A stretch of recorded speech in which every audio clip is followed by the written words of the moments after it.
प्रिय मित्रों, प्रभु यीशु मसीह के मधुर नाम में आप सबको मेरा नमस्कार। प्रिय मित्रों, हम देखते हैं कि आज संसार में, पूरे दुनिया में लोग काफ़ी क्रोधित हैं। उनके अंदर एक बीमारी लगी हुई है, वह है क्रोध करने की, गुस्सा करने की। चाहे आप गांव में जाएं, कस्बों में जाएं, शहरों में जाएं, यहाँ तक घरों में लोग इस बीमारी के शिकार हैं। मनोवैज्ञानिक कहते हैं कि एक ऐसी बीमारी है जो आज पूरे संसार में पाई जाती है। लोग क्रोधित हैं, उनके मनों में आग बसा हुआ है। मेरे मित्रों, आप जानते हैं कि क्रोध जो है शैतान के द्वारा दिया गया एक बीज है जो आज मनुष्यों ने अपने जीवन में बोया है। शैतान के हथियार है क्रोध।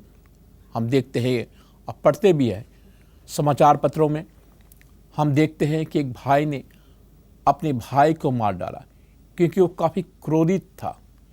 एक पति ने अपने पत्नी को मार डाला क्योंकि वो काफ़ी क्रोधित था।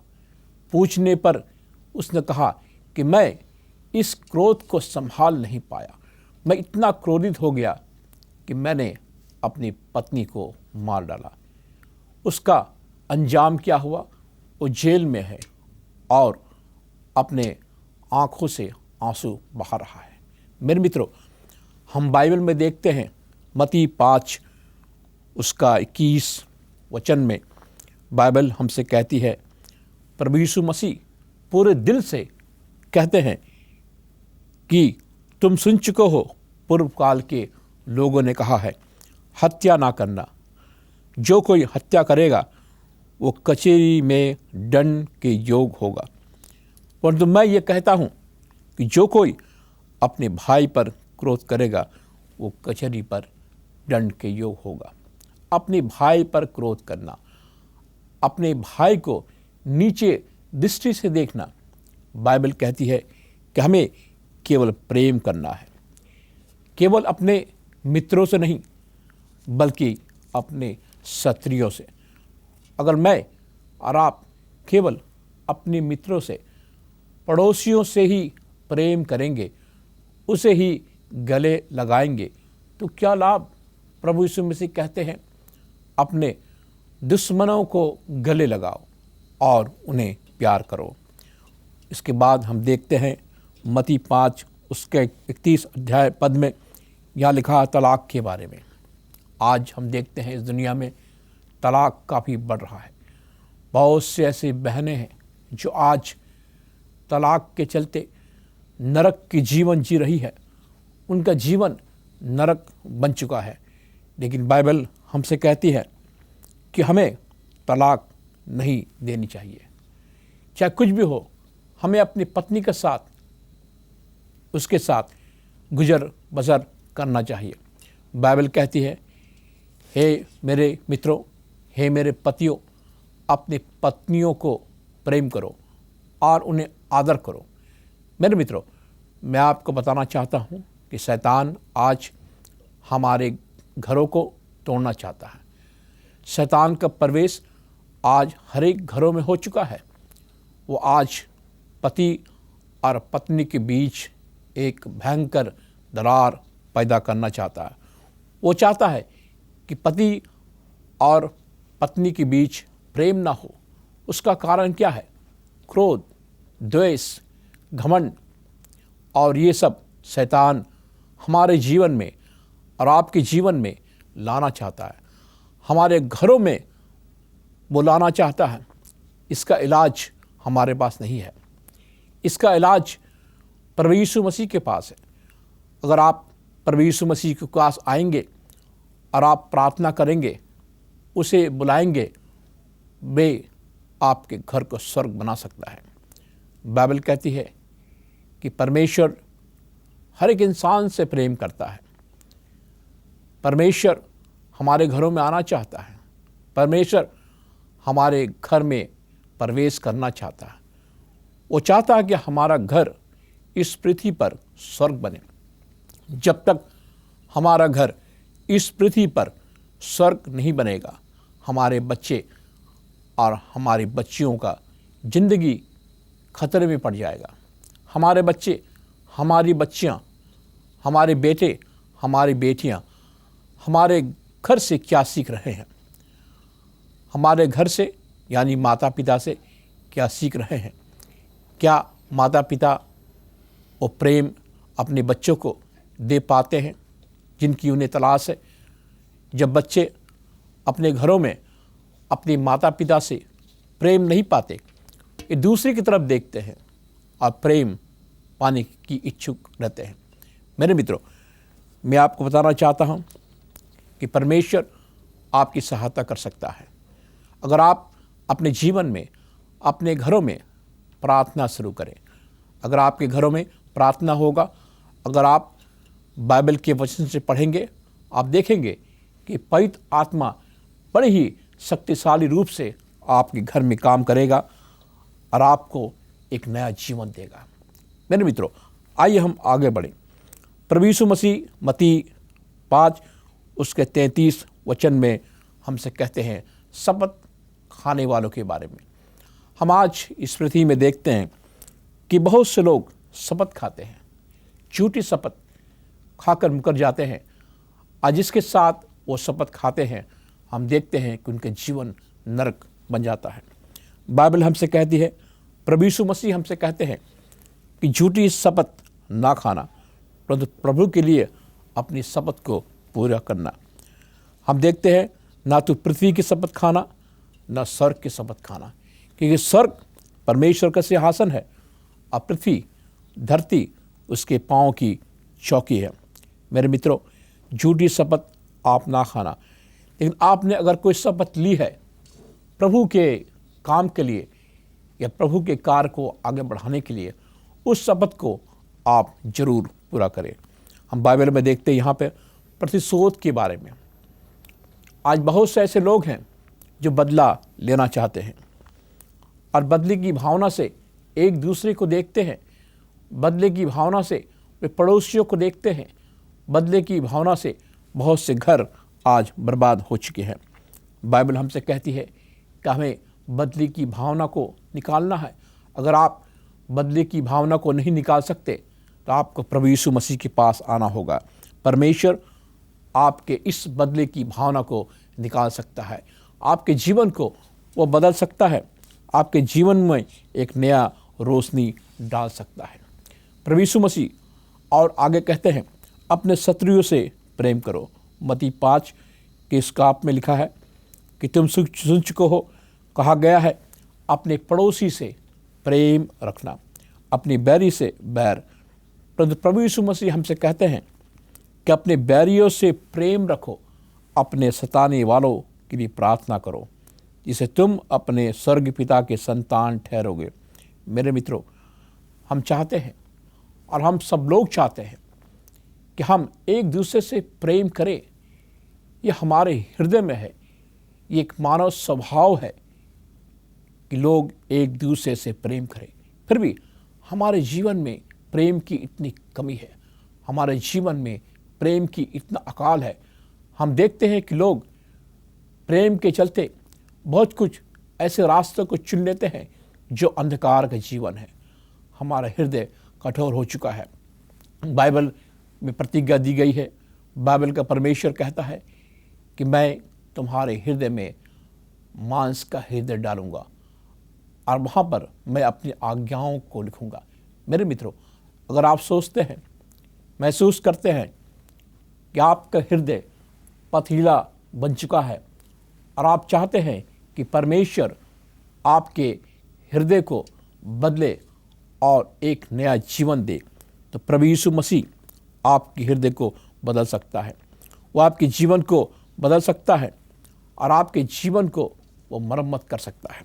बाइबल हमसे कहती है प्रार्थना के बारे में, प्रार्थना के सिवा हम इस कार्य को नहीं कर सकते, प्रार्थना के सिवा हम क्रोध को नहीं जीत सकते, प्रार्थना के सिवा हम प्रतिशोध को नहीं जीत सकते, प्रार्थना के सिवा हम शत्रुओं से प्रेम नहीं कर सकते, प्रार्थना के सिवा हम परमेश्वर के पास नहीं आ सकते, प्रार्थना के सिवा हम कोई ऐसा काम नहीं कर सकते जो परमेश्वर हमारे जीवन में करना चाहता है।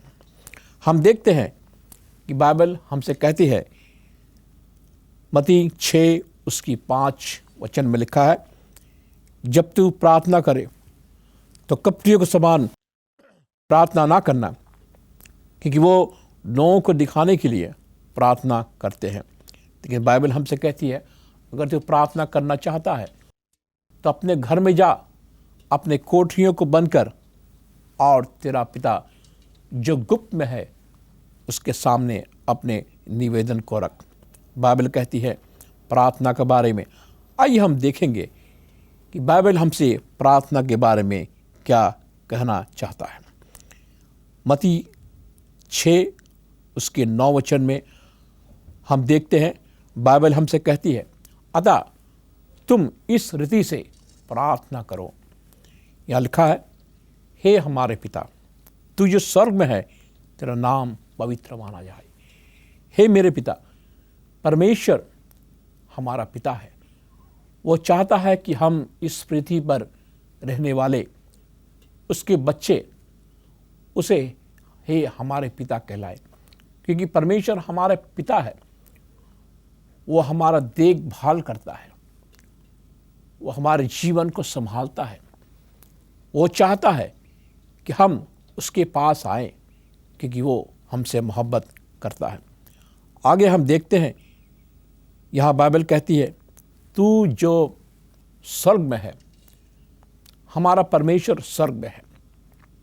हमारा परमेश्वर स्वर्ग के सिंहासन में बैठा हुआ परमेश्वर है, और वो जिंदा है और वो पवित्र है। इससे यह लिखा, तेरा नाम पवित्र माना जाए, क्योंकि तू पवित्र परमेश्वर है। उसके आगे हम देखते हैं, तेरा राज आए, तेरी इच्छा जैसे स्वर्ग में पूरी होती हो वैसे ही पृथ्वी पर भी हो। तेरी इच्छा जैसे स्वर्ग में पूरी होती हो। परमेश्वर की इच्छा, परमेश्वर की योजना, परमेश्वर का प्रेम, परमेश्वर के स्पर्श जो स्वर्ग में पूरी होती हो, हम चाहते हैं कि वैसे पृथ्वी पर भी पूरी हो। परमेश्वर चाहता है कि स्वर्ग का राज इस पृथ्वी पर आए। स्वर्ग का राज इस पृथ्वी पर कैसे आ सकता है?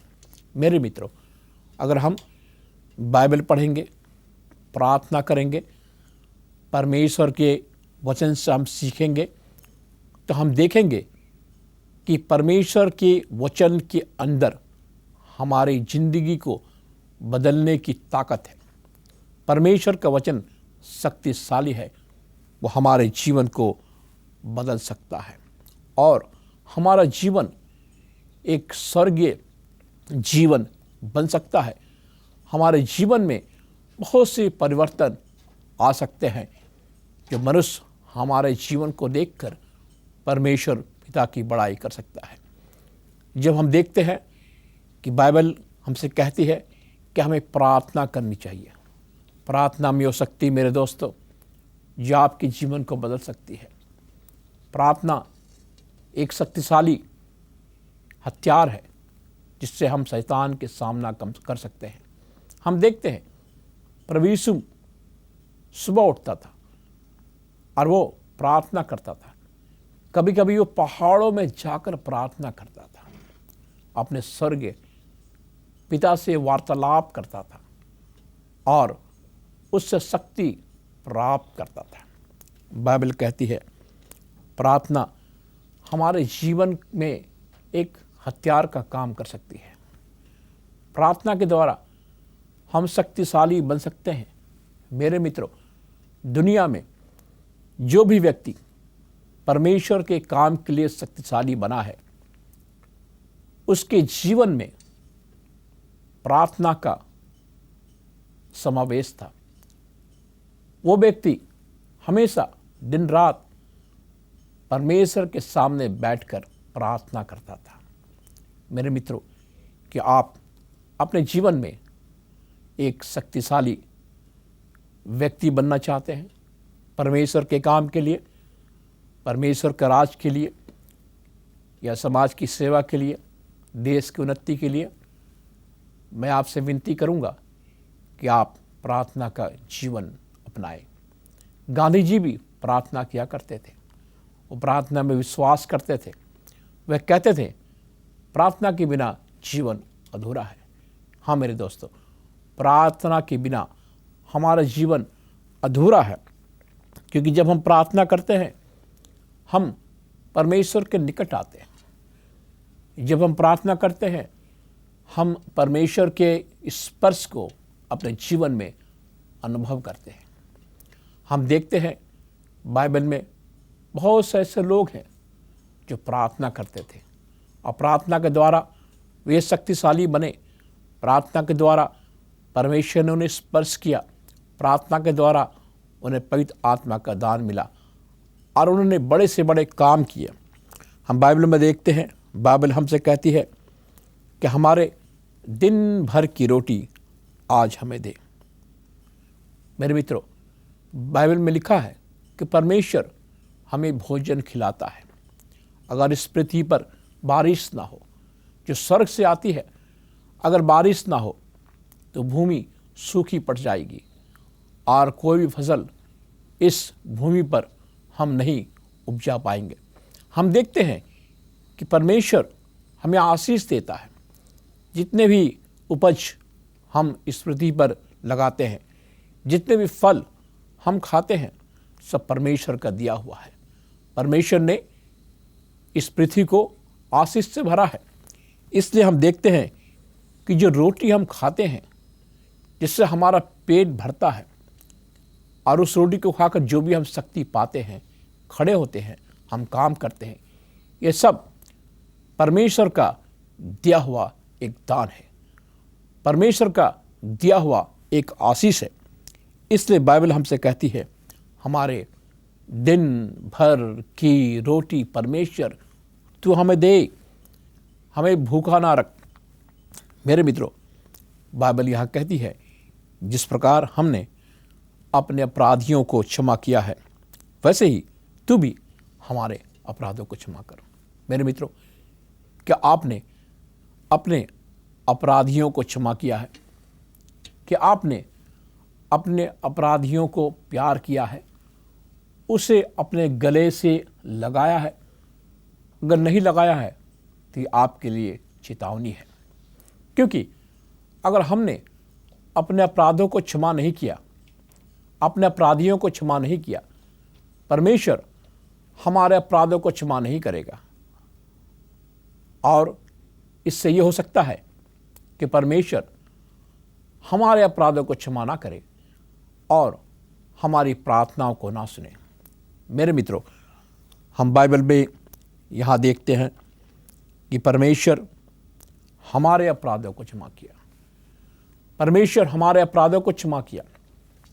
क्यों किया? क्योंकि वो हमसे प्यार करता है। वो चाहता है कि हम उसके साथ स्वर्ग में जाएं। मेरे मित्रों, बाइबल कहती है कि परमेश्वर कहता है, प्रभु यीशु मसीह कहते हैं कि मैं जा रहा हूं और तुम्हारे लिए जगह तैयार करूंगा। अगर मैं जगह तैयार करूं तो मैं आऊंगा, तुम्हें ले जाऊंगा अपने साथ स्वर्ग में रहने के लिए। मेरे मित्रों, क्या आप जानते हैं कि एक स्वर्ग भी है? क्या आप जानते हैं कि स्वर्ग का मालिक प्रभु यीशु मसीह है? क्योंकि परमेश्वर ने स्वर्ग की कुंजी प्रभु यीशु मसीह को दिया है। मेरे मित्रों, अगर आप प्रभु यीशु मसीह के साथ नहीं हैं तो आपका जीवन खतरे में है। अगर आपने प्रभु यीशु मसीह को अपना उद्धारकर्ता ग्रहण नहीं किया है, आपका जीवन खतरे में है, क्योंकि प्रभु यीशु मसीह आपके पापों को अपने लहू के द्वारा धो सकता है। वह आपके जीवन को एक नया जीवन बना सकता है, क्योंकि बाइबल कहती है कि परमेश्वर ने इस दुनिया से इतना प्रेम किया क्योंकि उसने अपना इकलौता पुत्र, हाँ मेरे मित्रों, अपना इकलौता पुत्र प्रभु यीशु मसीह को दिया, ताकि जो कोई उस पर विश्वास करे वो नाश न हो बल्कि अनंत जीवन पाए। मेरे मित्रों, हमारा उद्धार प्रभु यीशु मसीह के द्वारा हो सकता है।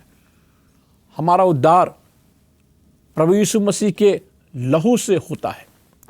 क्या आप आज इस वक्त अपने जीवन को प्रभु यीशु मसीह को देंगे?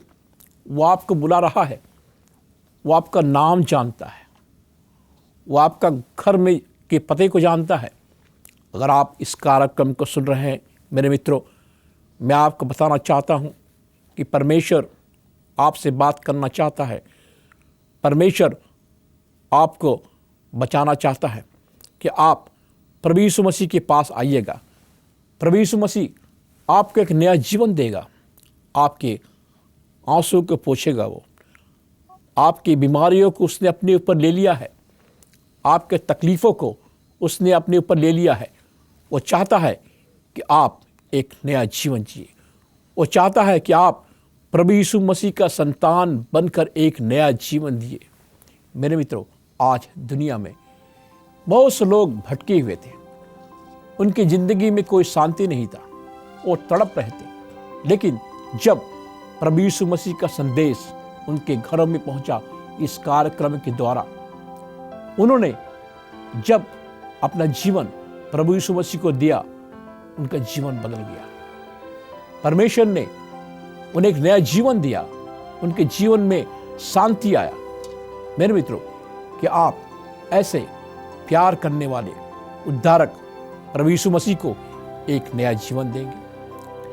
परमेश्वर आपसे प्रेम करता है। परमेश्वर चाहता है कि आप उसकी आवाज़ को सुने, क्योंकि वो आपको उद्धार दिला सकता है। परमेश्वर प्रेमी है।